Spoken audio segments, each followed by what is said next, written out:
గత ప్రభుత్వంలో అభివృద్ధి అనేది లేకుండా పోయిందని నందిగామ టీడీపీ ఎమ్మెల్యే తంగిరాల సౌమ్య అన్నారు. కూటమి శాసనసభాపక్ష సమావేశానికి హాజరైన ఆమె 3 పార్టీల ఎమ్మెల్యేల శాసనసభాపక్ష నేతగా చంద్రబాబును ఏకగ్రీవంగా ఎన్నుకోవడం సంతోషంగా ఉందన్నారు. ప్రజలు ఏం ఆశించి కూటమికి పట్టం కట్టారో వాటిని కొత్త ప్రభుత్వం నెరవేరుస్తుందని చెప్పారు. ఎన్డీఏ ప్రభుత్వంలో సంక్షేమం, అభివృద్ధితో పాటు రాజధాని అమరావతి నిర్మాణం కూడా శరవేగంగా జరుగుతుందంటున్న తంగిరాల సౌమ్యతో మా ప్రతినిధి Praveen face to face. Tangirala Soumya ఉన్నారు, మేడంతో మాట్లాడదాం.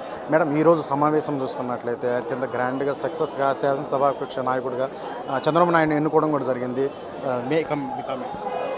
చాలా సంతోషంగా ఉందండి. 3 పార్టీలు కూడా ఏకగ్రీవంగా ముఖ్యమంత్రి అభ్యర్థిగా శ్రీ నారా చంద్రబాబు నాయుడు గారిని ఎన్నుకున్నాము. చాలా సంతోషంగా ఉంది.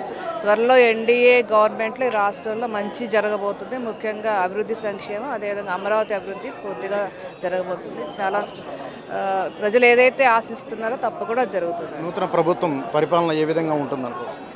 అదే ముఖ్యంగా ఇంతకుముందు కేవలం సంక్షేమం అనే పేరు తప్పులు తీసుకొచ్చి పంచాడు. అభివృద్ధి పూర్తిగా పక్కన పడేశారు. రేపు చంద్రబాబు నాయుడు గారు అంటే ఎన్డీఏ గవర్నమెంట్లో తప్పకుండా అభివృద్ధి, సంక్షేమం పూర్తిగా జరుగుతుంది. ముఖ్యంగా అమరావతి అభివృద్ధి మాత్రం 100% జరుగుతుందండి.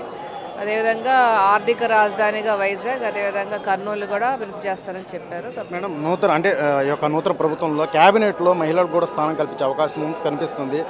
మీ ఒపీనియన్ ఏంటి? మీకు కూడా అంటే అవకాశం ఉందని అనుకుంటున్నారు? మహిళలకి తప్పకుండా అవకాశం ఉంటుంది. దాంట్లో నాకుందనేది నేను ఇప్పుడే చెప్పలేను. అది అధిష్టాన నిర్ణయం. ఎవరు వచ్చినా కూడా నేను మనస్ఫూర్తిగా వారికి అభినందనలు, శుభాకాంక్షలు తెలియజేస్తాను. రైట్, అది తంగిరాల సౌమ్య గారు చెప్తున్నారు.